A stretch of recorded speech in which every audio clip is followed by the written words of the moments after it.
إن الحمد لله نحمده ونستعينه ونستغفره ونعوذ بالله من شرور أنفسنا ومن سيئات أعمالنا من يهده الله فلا مضل له ومن يضلل فلا هادي له وأشهد أن لا إله إلا الله وحده لا شريك له وأشهد أن محمدًا عبده ورسوله أما بعد فإن خير الحديث كتاب الله وخير الهدي هدي محمد صلى الله عليه وسلم وشر الأمور محدثاتها وكل محدثة بدعة وكل بدعة ضلالة وكل ضلالة في النار.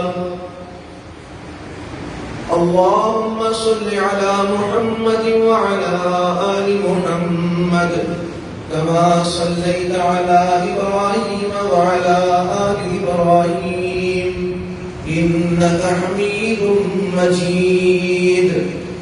اللهم بارك على محمد وعلى آل محمد كما باركت على إبراهيم وعلى آل إبراهيم إنك حميد مجيد.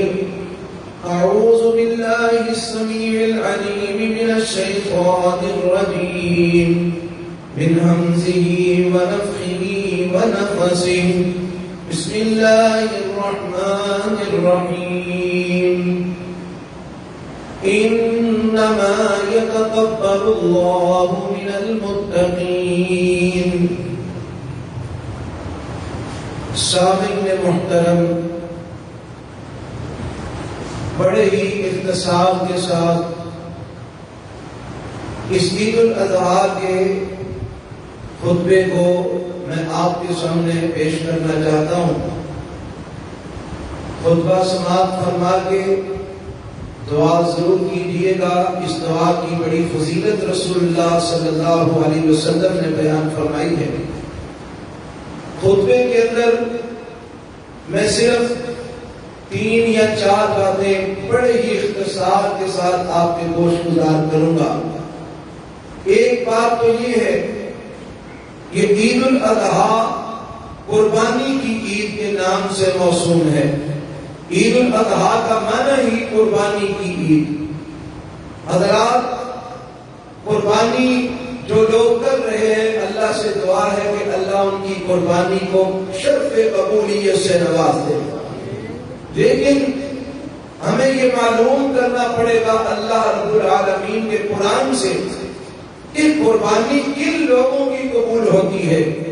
میں نے ایک آیت کا ٹکڑا آپ کے سامنے تلاوت کیا ہے جو کہ 6 پارے میں ہے. اللہ تعالیٰ فرماتے ہیں، قربانی کی بات ہے وہاں پر، اِذْ قَرَّبَا قُرْبَانًا فَتُقُبِّلَ مِنْ أَحَدِهِمَا وَلَمْ يُتَقَبَّلْ مِنَ الْآخَرِ. 2 بھائی تھے، آدم علیہ السلام کے 2 بیٹے. ان کا آپس میں کسی معاملے پر اختلاف ہوا تو انہوں نے اس اختلاف کا حل اللہ سے چاہا اور اس کا طریقہ یہ اپنایا کہ ہم قربانی کرتے ہیں، جس کی قربانی قبول ہوگی وہ اللہ کے ہاں سچا ہوگا اور جس کی قربانی قبول نہیں ہوگی وہ اللہ کے ہاں حق پہ نہیں ہوگا. فیصلہ ہو جائے گا. اب جب دونوں بھائیوں نے اللہ رب العالمین کی راہ میں قربانی کی تو ایک کی قربانی قبول ہو گئی اور دوسرے کی قبول نہ ہوئی. آپ کے ذہن میں یہ خیال آ سکتا ہے کہ جس کی قبول ہوئی اس کا پتہ کس طرح چلا کہ اس کی قبول ہو گئی ہے؟ پہلی امتوں میں یہ طریقہ تھا کہ لوگ اپنی قربانی کر کے رکھ دیتے تھے. آسمان سے ایک جو ہے نا وہ آگ آتی، جس کی قربانی کو وہ آگ جلا دیتی، وہ اس بات کی علامت ہوتی کہ اس کی قربانی اللہ نے قبول فرما لی ہے. اور جس کی قربانی کو آگ آگ کے نہ جلاتی وہ اس بات کی علامت ہوتی کہ اس کی قربانی اللہ نے قبول نہیں کی.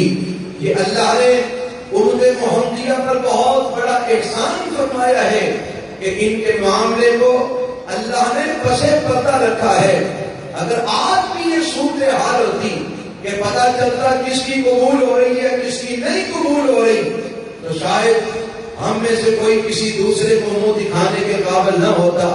یہ اللہ کا احسان ہے کہ اللہ نے یہ قبولیت والا معاملہ پوشیدہ کر دیا، اپنے پاس ہی اس کو پوشیدہ رکھ لیا، کسی کو نہیں پتا چلتا کس کا صدقہ یا قربانی قبول ہوئی یا نہیں ہوئی۔ لیکن اللہ نے یہاں پر اصول بیان کر دیا، جب ایک کی قبول ہو گئی دوسرے کی قبول نہ ہوئی تو وہ آپس میں جو جس کی قبول نہیں ہوئی وہ کہنے لگا میں تجھے قتل کر دوں گا، تیری قربانی قبول ہو گئی ہے میری قبول نہیں ہوئی۔ تو اس بھائی نے ایک جواب دیا تھا جسے اللہ نے قرآن بنا دیا، اس نے کہا تھا انما یتقبل اللہ من المتقین، اے میرے بھائی یاد رکھ قربانیاں ان کی قبول ہوتی ہیں جن کے دلوں میں تقویٰ ہوا کرتا ہے، جن کے دلوں میں اخلاص ہوا کرتا ہے، جن کے دلوں میں خلوص ہوا کرتا ہے، جن کے دلوں میں اللہ کا ڈر اور اللہ کی محبت اللہ کا پیار ہوا کرتا ہے، جن کے دلوں کے اندر اللہ کے دین کی محبت ہوا کرتی ہے، جو دین کے اوپر صحیح معنوں میں چلنے والے ہوا کرتے ہیں وہی متقی ہے، انہی کی اللہ قربانیاں قبول کیا کرتا ہے۔ اور یہی بات اللہ تعالیٰ نے سورہ الحج کے اندر بھی اس انداز سے بیان فرمائی، وَلَن يَنَالَ اللَّهَ لُحُومُهَا وَلَا دِمَاؤُهَا وَلَكِنْ يَنَالُهُ التَّقْوَى مِنكُمْ۔ لوگوں یاد رکھو اللہ کو تمہاری قربانیوں کے گوشت نہیں پہنچتے، رب کو تمہاری قربانیوں کا خون نہیں پہنچتا، اللہ پھر تجھے کیا پہنچتا ہے؟ وَلَكِنْ يَنَالُهُ التَّقْوَى مِنكُمْ، اللہ کو پہنچتا ہے تو تمہارے دلوں کا تقویٰ پہنچتا ہے، تمہارے دلوں کی پرہیزگاری پہنچتی ہے، تمہارے دلوں کے اندر کیا ہے اللہ اس کو دیکھتا ہے۔ یہ اس عید کے اوپر کئی بھائیوں نے کئی مسائل پوچھے جس سے مجھے ایک بات سمجھ آئی، میں وہ آپ کے گوش گزار کرنا چاہتا ہوں۔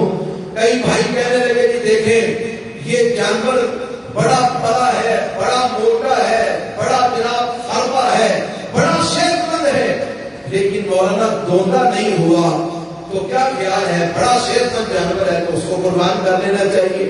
میں نے کہا شریعت نے یہ نہیں کہا کہ موٹا تازہ اور اچھا خربا اور بڑا صحت مند، یہ نہیں کہا، شریعت نے کچھ شرائط لگائی ہیں، ان شرائط کے مطابق جو جانور پورا اتر رہا ہے اللہ کے ہاں وہ قبول ہوگا۔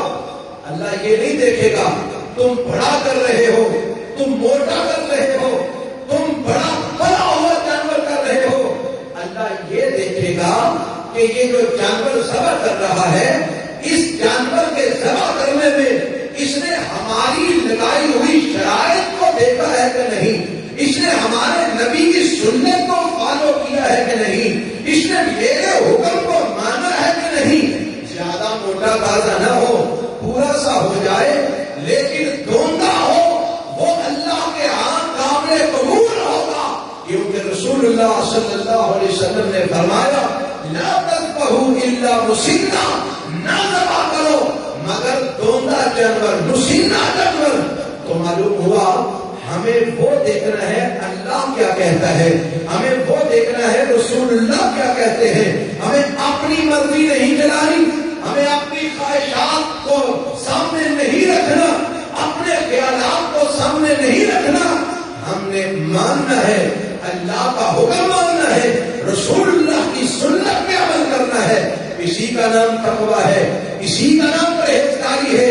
اور یہی بات اللہ فرماتے ہیں وَلَٰكِن يَنَالُهُ التَّقْوَىٰ مِنكُمْ، اللہ تمہارے جانوروں کے گوشت نہیں لیتا، اللہ تمہارے جانوروں کے خون نہیں لیتا۔ محمد رسول اللہ صلی اللہ علیہ وسلم نے ارشاد فرمائی، آپ نے فرمایا لوگوں یاد رکھو ان اللہ لا ينظر الى صورکم واموالکم ولکن ينظر الى قلوبکم واعمالکم، اللہ تمہاری صورتیں نہیں دیکھتا،